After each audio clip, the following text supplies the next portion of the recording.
Hey, this is a call out to all the virtuous women in the world. And I really want to do this audio video to truly um, put it in proper perspective what a true virtuous woman is, the true characteristics, so you can make no mistakes in what you are looking for.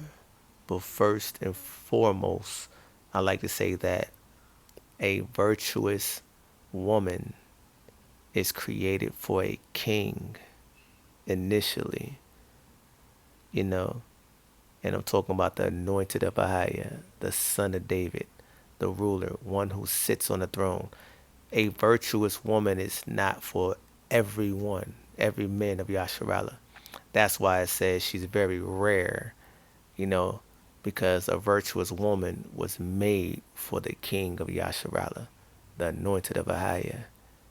So let's go through this Proverbs chapter 31 and put this in proper perspective, and let's reach out to those true virtuous women in the world.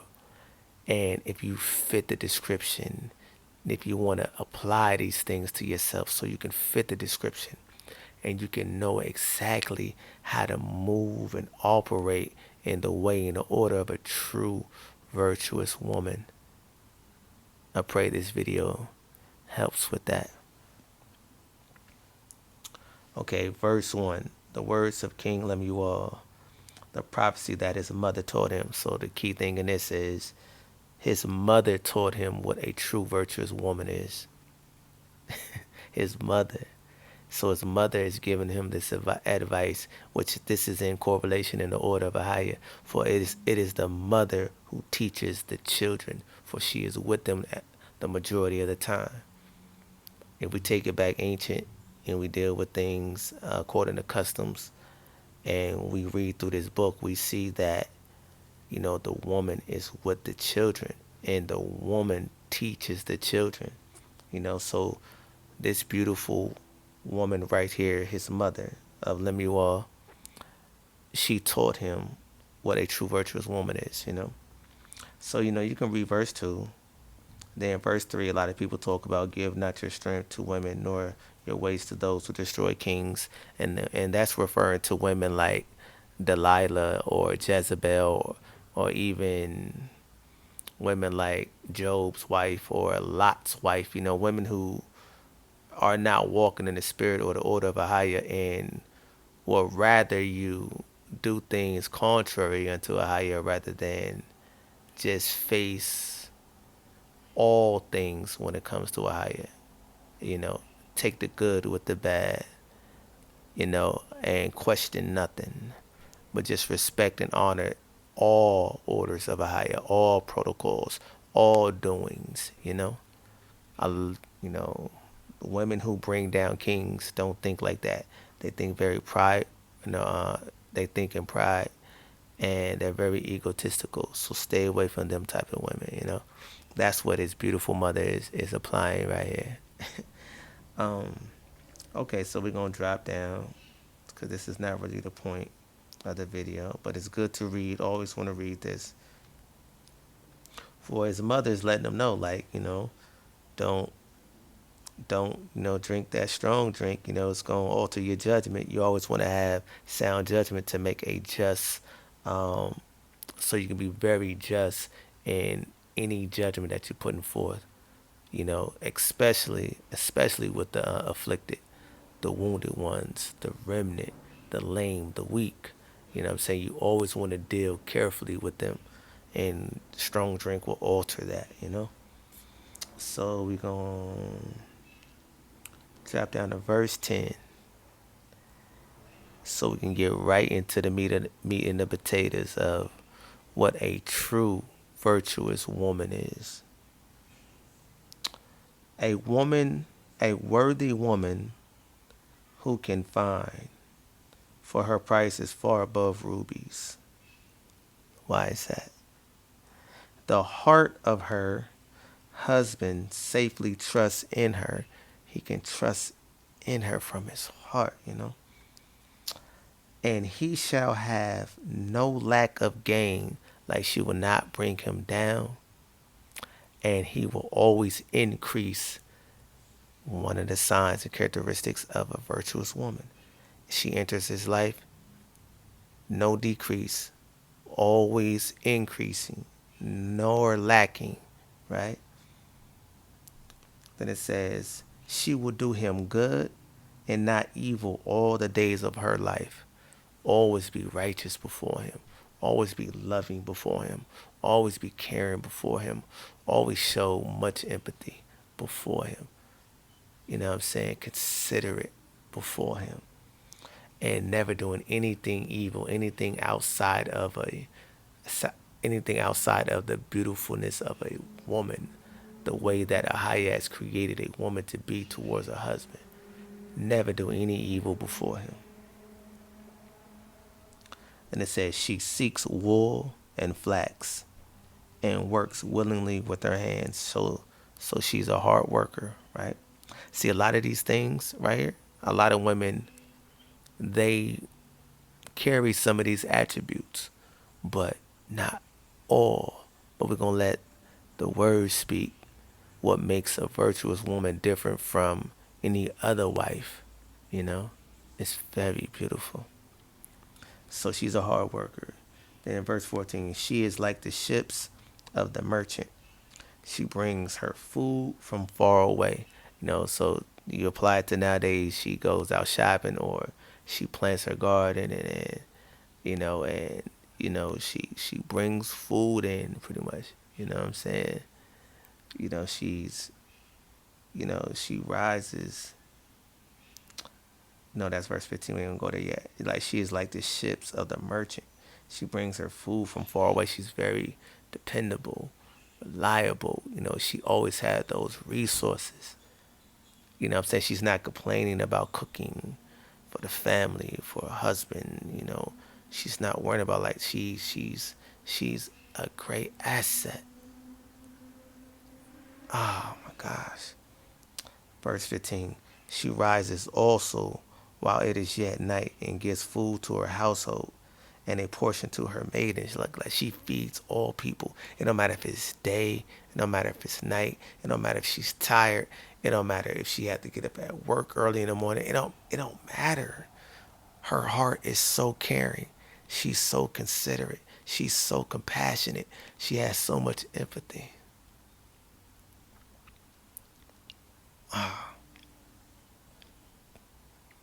Verse 16. She considers a field and buys it. With the fruit of her hands, she plants a vineyard. Look at that. Look at that, man. She's a gardener. She buys her own field. She plants her own food, and she feeds the people in her household from her own vineyard as well. You know, verse 17. She girds her loins with strength and makes her arms strong. She is equipped with strength. That is her breastplate. That is her virtue. Like, she embodies the characteristics of a strong woman. Like, it's not a burden unto her to be strong, not just for herself, not just for her husband, but for all people, even her maids, her family, her city, her people, her king, her power, Ahaya. You know, like it says, like, she girds her loins, for that with strength, and makes her arms strong. She do what's necessary. She think what's necessary. She feel what's necessary. She puts in her heart what's necessary to be strong, to carry them attributes, to have them intangibles, that's applied to her. Strength. It's not a burden. It's a luxury. It's a blessing. But verse 18, she perceives that her merchandise is good, nothing but the best, the finest. Her candle does not go out by night. She's always dependable. You know what I'm saying? And her candle does not go out by night means that that law is always within her heart. That law of virtuous, the law of a higher is always in her heart to do good, to do right, to not do wrong.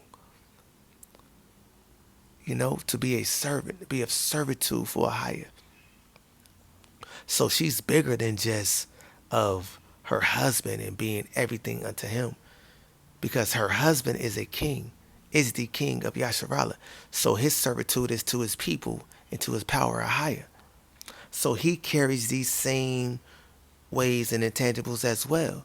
So his wife also must, exhibit this same character. That's what makes her so rare. So her candle does not go out by night. She's always dependable. She's always in righteous mode. She's always thinking that way. Always upright. She puts her hands to the staff, and her hands hold the spindle. She's always creating. She always making. She's always working. She's always providing. She's a provider as well. She puts her hand to the spindle. She's providing. What is she creating? What is she making? What is she spending? Like, what is she spending? Wool? Cotton? What is she doing? You know what I'm saying? What is she putting together? Garments? All sorts of things. You know? She's her own business. And she's humble. She stretches out her hand, verse 20, to the poor. She reaches forth her hands to the needy. She goes to the poor, to the needy, not to the proud and the arrogant.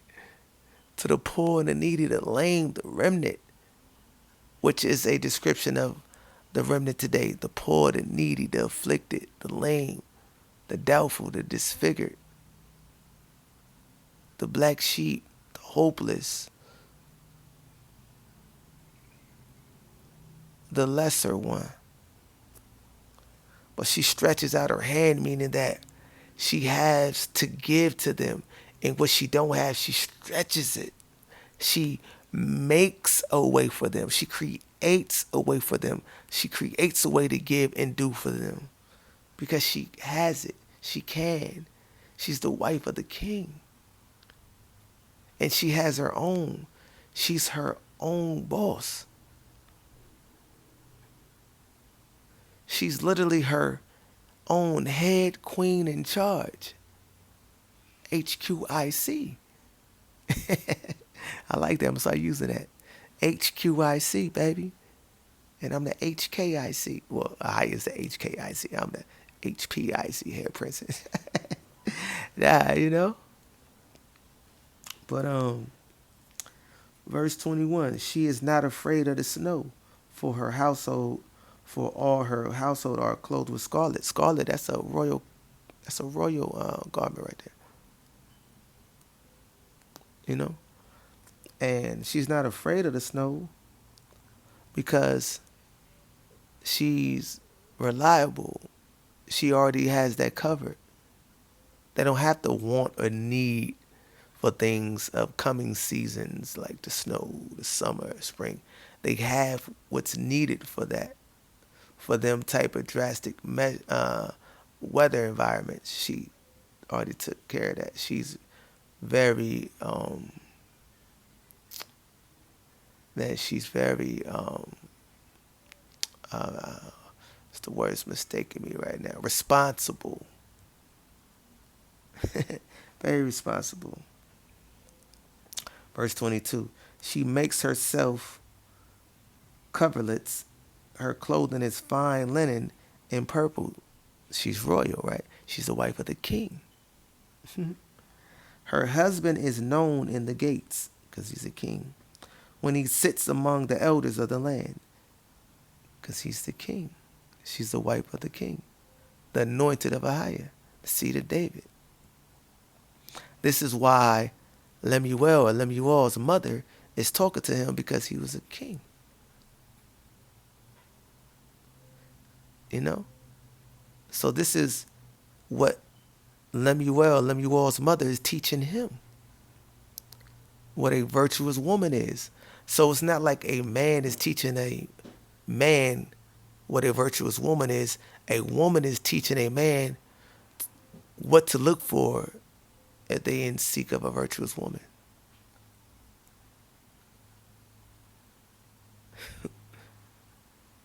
And nowadays, there's really no virtuous women because the women aren't of virtue, nor the men, right? Because we're under the curses. So this is not a shadow or slap to you, but it's just the truth, the circumstances, the situation, the curses. So I'm here speaking and telling you and teaching you what a virtuous woman is. Just playing the role right now until the filth of the daughters of Zion is removed, like Ahia says. And he makes the branch of Zion a glory again, like he says in Isaiah. Then they'd be back in their stature, eating from their own bread, wearing their own apparel, the reproach taken away from them. Then these things can come back to mind and they can teach one another and they can walk in harmony and in unison on being virtuous. So the next following kings can have a virtuous woman.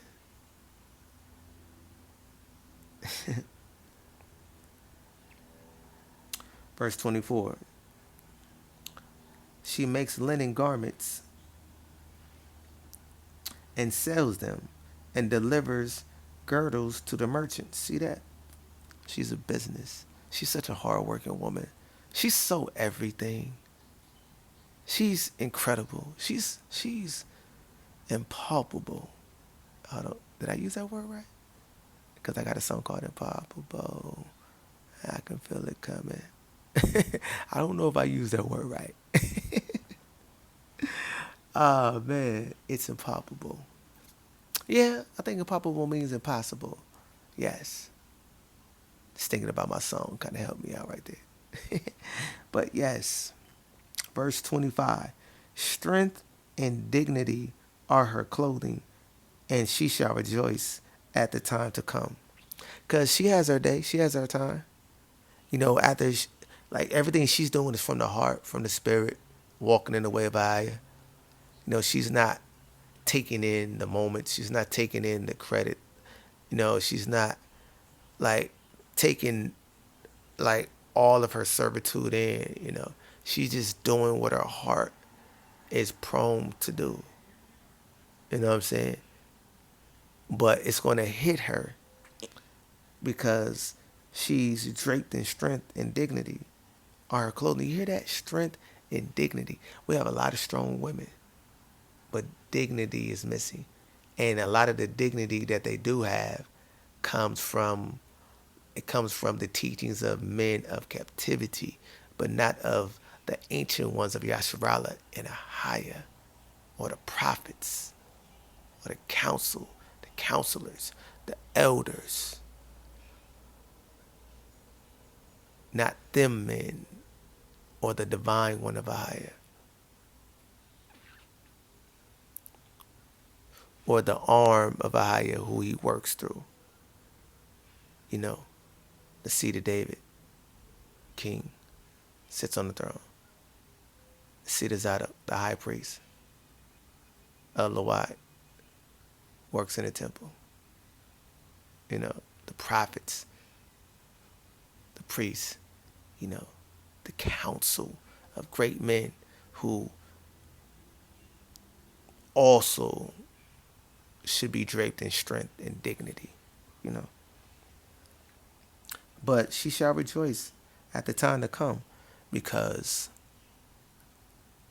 all her efforts are not for naught. It's for something. It's not for nothing. It's for something. She shall be blessed. She shall be praised. She shall be exalted. She shall be loved. She shall be cared for. She shall be honored. She shall get whatever she wants. She shall have whatever she needs. She shall do whatever she pleases, because whatever she does is from a right place in the heart within. She's a true virtuous woman.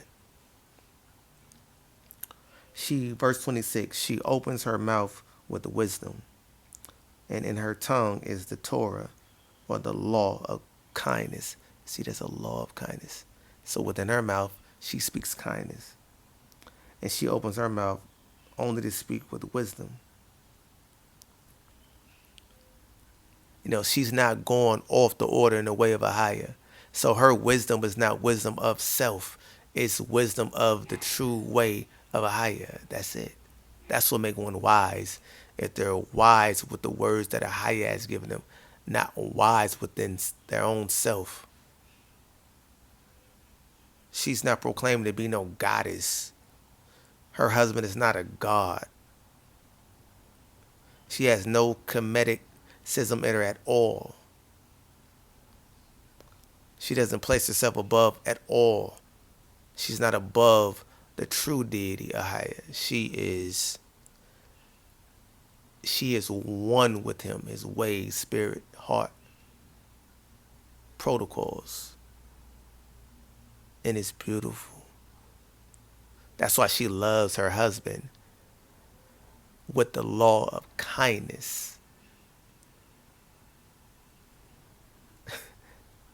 She shall be empowered. 27, verse 27. She looks well to the ways of her household. She looks to do nothing but right and righteous things for the household. Everything is done with a good intention. And does not eat the bread of idleness. So she don't, like, everything that she brings in is from hard work. She's a hard worker. Nowadays we have women complaining about hard work. Like they may see a man relaxing and criticize him and complain that they're working so hard. I get it. We under the curses and we in this captivity, and a lot of times it feels and seems unfair. So we're not talking about a time of now. We're talking about the true order and the way and the thoughts of a virtuous woman. She wouldn't even peak to the way that women think today. But I'm just making an example. So what she brings in, she don't mind working hard for it, or what's considered hard unto her from a higher, or whatever a higher has her do. She don't complain and look at it as a burden once again, because it's like she feels worthy and wants to feel worthy and work hard for it so she can feel worthy from a higher. Like, it's not just given unto her. And that's straight with strength. And that's straight with dignity. Verse 28. Her children rise up and call her Barak, blessed. Her husband also, and he praises her, exalts her. Yes, I will exalt my virtuous wife. I will praise her. And she will give me the love and the kindness that I want. Now, I'm always asked, what kind of woman do I want? A virtuous woman. Oh, okay, I'm virtuous. No, the virtuous woman that I'm describing here, that the book is describing. My mother said to me not too long ago, a couple of weeks ago, she said, son, the kind of woman that you describe and seek and want, I don't think she's here. I don't think she's out here. I don't think she exists. Some ways I felt like that too, mama. But she's here. She's out there. And she does exist. She's a virtuous woman. Perfectly crafted for me.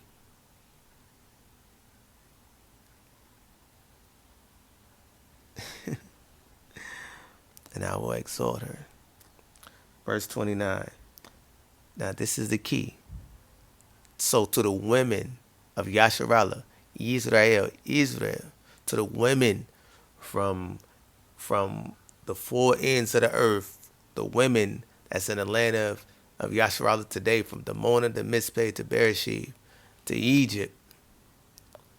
So women, hear this very good and carefully.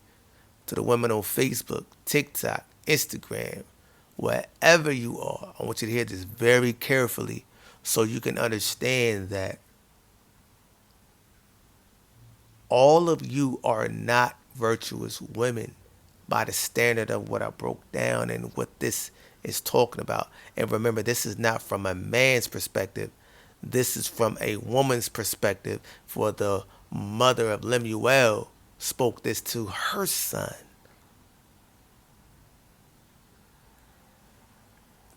Verse 29.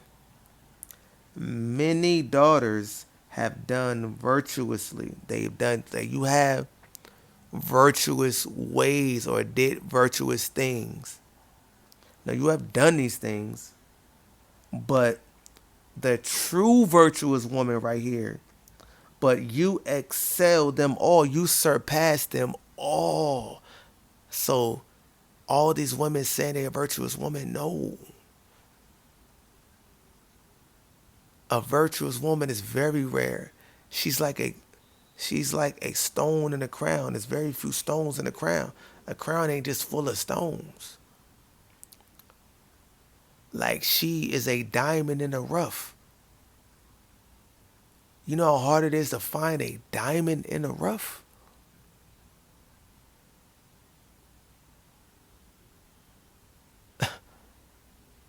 She is oil in the middle of a desert. You know how hard it is to find that oil patch?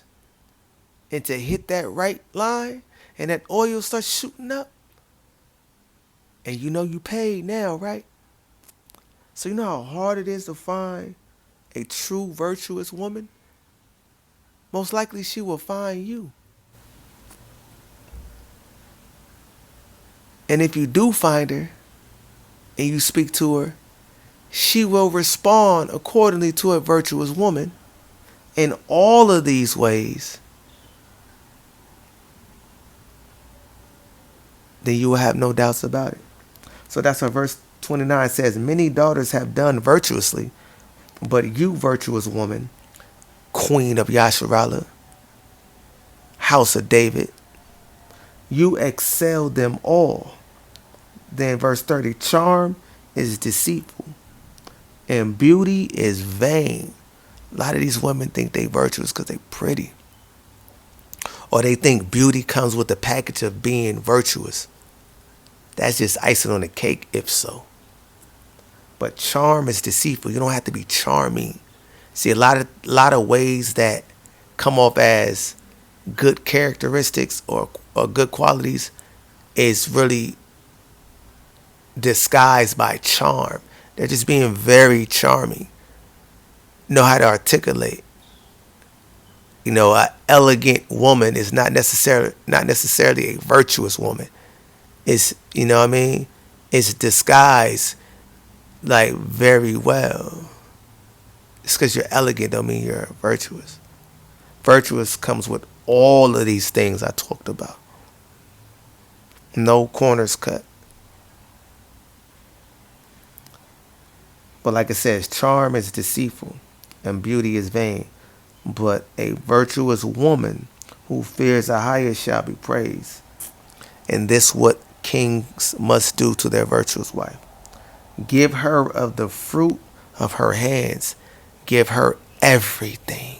Because we just read what her hands have done, what they are girded to do, what they were born to do, what's in the heart of her hands, what's in the spirit of her hands, and what's in the doings of her hands. Give her everything. Give her of the fruit of her hands, and let her own deeds praise her in her gates. A virtuous woman in her house, in her city, in her home, in her environment, around her children, around her husband, around her family. Give her nothing but praise. Don't let nobody tell you, oh, you soft or you a simp, or don't be like that if you got a virtuous woman. Of all of this,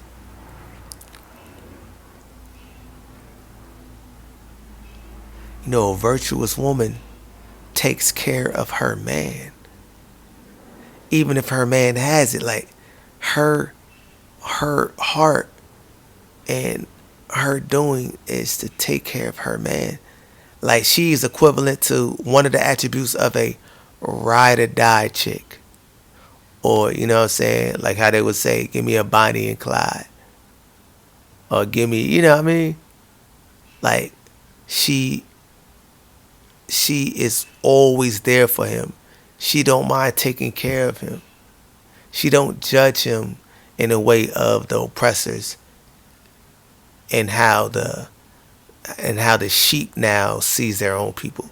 She looks at her husband in a way of a higher in his righteousness. So if he's a higher only, not into no idolatry, is very upright, humble, meek, and seek to do all the ways of a higher.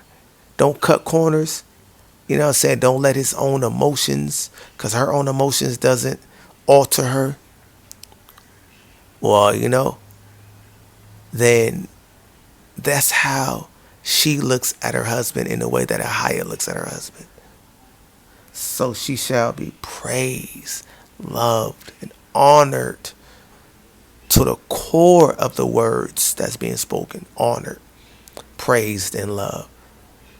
Not by the fad of the words, but to the core of it.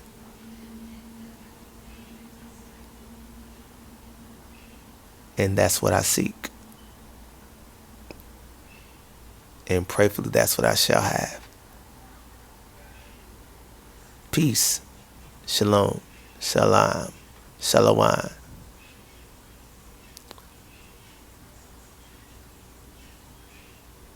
To the virtuous women of Yasharala.